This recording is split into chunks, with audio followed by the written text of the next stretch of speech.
Hello everybody, I'm day weather meteorologist Don Day with your Public Lands Council weekly weather update for this July 22nd, 2023. It's being brought to you by WSR Insurance Services Incorporated, also being brought to you by Ag Risk Advisors.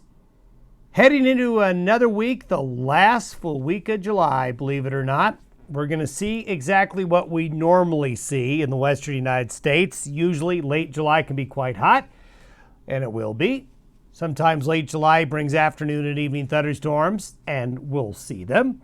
As we're looking at a hot dome of high pressure over the southwestern United States, kind of growing northward. So this is going to bring some of the warmest temperatures of the year for, let's say, Montana, Wyoming, and parts of Colorado, and even into the western areas of the Dakotas, western Nebraska. Some of the heat that's been staying more to the south will expand a little bit more to the north. Nothing earth-shattering, it's just going to be hot. Now, interdispersed in the heat will be occasional plumes of subtropical moisture, and this will mean occasional thunderstorms in that monsoonal moisture for the desert southwest, parts of the Rockies and plains. It doesn't mean every day it's going to rain. It's going to mean that afternoon and evening thunderstorms will pop up here and there, kind of on a disorganized basis, but they're going to be around. If you look at where the moisture's been over the last week, it's been a little bit more to the east. Some very good rains across Nebraska and Kansas, and this does not include the very heavy rain that fell on Thursday in this area right here. So this area right here picked up more rain than this map is showing. Also, some southern and eastern areas of the Corn Belt getting wet, and into areas west of the divide, finally some rain into Utah, Nevada, more afternoon and evening showers and thunderstorms in New Mexico and Arizona as the monsoon moisture flow coming up out of Mexico has finally started to be a little bit more prominent. And it will be in the coming weeks ahead, but so will the heat. Now, over the last week, there's been quite a contrast. The heat's been making a lot of news, and for good reason. But you can see that the heat has really been confined to the far west and south. Most of the other parts of the U.S. and a good chunk of Canada has actually had a colder than average July so far in the past week. Really cool air relative to average right there. And you can notice that the cooler air has backed up against the divide of the high plains, and the real heat has been west of the divide. Taking a look at the latest soil moisture anomaly, we are drying out here in the Pacific Northwest.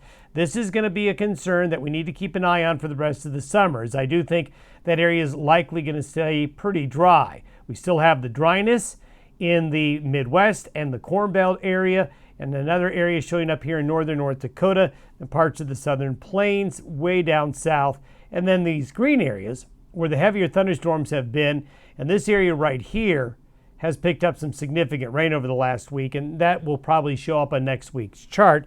The latest drought monitor continues to show the heart of the drought where it's been. Starting to see a few dry areas showing up on the map here in western Colorado and parts of Utah and the Great Basin as they need that monsoon to get going, and I think that will be the case in the coming weeks. Now, the forecast for this upcoming weekend is for this heat here to expand and grow a bit more northward.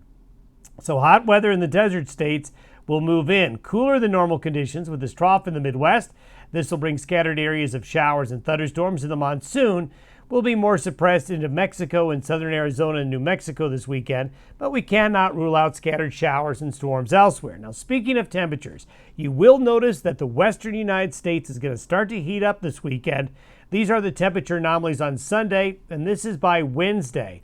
So you can see the heat kind of expands and pushes eastward, with cooler air building up here in Canada. But a large part of the U.S., central United States, this weekend, starting Saturday, but especially noticeable Sunday, and then by Wednesday of next week, it's still going to be quite warm. And this is the 10-day temperature anomaly. We'll have this little patch here of temperatures closer to average, but notice the heat is expanding further north and also then further east and continuing in the far west and southwest, maybe cooling off a little bit on the coastal areas. Now, by next Saturday, a week from today, the high pressure ridge is still there, but we also see the monsoonal moisture, the door getting open to bring that in. So towards the early to middle parts of next week, the western United States, while it will be hot, will have areas of showers and thunderstorms developing. And you can see this arch, we showed you this last week, going around the high here in the southwestern United States, and that's going to bring those afternoon and evening thunderstorms. So that'll be kind of nature's air conditioner, keeping temperatures a little bit cooler in the afternoon and evenings with afternoon and evening thunderstorms and cloud buildup. Have yourself a good week ahead. Our next update will be on the 29th. Stay cool.